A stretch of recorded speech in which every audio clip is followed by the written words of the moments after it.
Hi friends, ఈ video నచ్చినట్లయితే like చేయండి, సబ్స్క్రైబ్ చేయండి. వరలక్ష్మి మాత్రం తలస్నానం చేసుకొని రూమ్లో వస్తూ ఉంటుంది. ఇంతలో అక్కడున్న విష్ణువును చూసి, విష్ణు గారు మీరు వెళ్ళి సాంబ్రాణి తీసుకొని రండి నా తలకి అని చెప్పేసి అంటూ ఉంటుంది. ఆ మాటలు వినగానే అక్కడున్న విష్ణు మాత్రం ఏంటి నేనా నీకు సాంబ్రాణి తీసుకొని రావాలనా, నో అనేసి అంటూ ఉంటాడు. ఆ మాటలు వినగానే అక్కడున్న వరలక్ష్మి మాత్రం ఏంటి పందెం మర్చిపోయారా, పిల్లల్ని ఏమైనా పిలవమంటారా అని అడుగుతూ ఉంటుంది.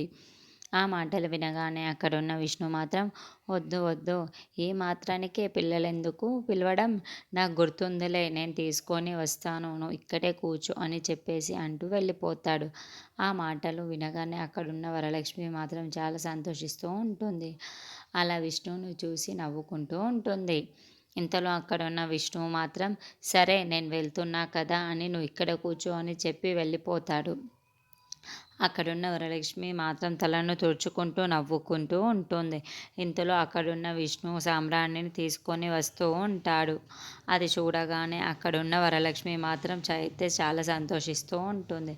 ఇంతలో అక్కడున్న విష్ణు మాత్రం ధూపం వేసి అక్కడ పొగను తక్కించి ఆ వరలక్ష్మి తలకైతే ధూపాన్ని వేస్తూ ఉంటాడు. అక్కడున్న వరలక్ష్మి మాత్రం ఇదంతా చూసి చాలా సంతోషిస్తూ ఉంటుంది. అబ్బా నాకిప్పుడు ఎంత హ్యాపీగా ఉందో అని చెప్పేసి అనుకుంటూ ఉంటుంది. ఇంతలో అక్కడున్న విష్ణు మాత్రం తన తలని చాలా చక్కగా సాంబ్రాణిని ధూపాన్ని పట్టిస్తూ ఉంటాడు. మొత్తం తలని భర్తన చేస్తాడు. అది చూసిన వరలక్ష్మి మాత్రం ఇంత హాయి నాకు ఎప్పుడూ రాలేదు అని ఈరోజే నాకు కలుగుతుంది అని చెప్పేసి అంటూ ఉంటుంది.